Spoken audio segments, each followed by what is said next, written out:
Hi dear nursing officers, now we are discussing about levels of nursing management.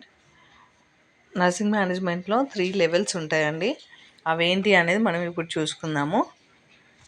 First వచ్చేసి top level manager. Top level manager అంటే ఏంటంటే ఇప్పుడు అందులో ఎవరెవరు ఉంటారు అని మనం చూసుకున్నట్టయితే అసిస్టెంట్ డైరెక్టర్స్ ఉంటారు, chief nursing officer, nursing superintendents, matrons etcetera. వీళ్ళందరినీ మనం ఏమంటున్నాం? టాప్ లెవెల్ మేనేజర్స్ అని అంటున్నాం. ఇదేంటి ఫస్ట్ లెవెల్. నెక్స్ట్ వచ్చేసి మిడిల్ లెవెల్ మేనేజర్.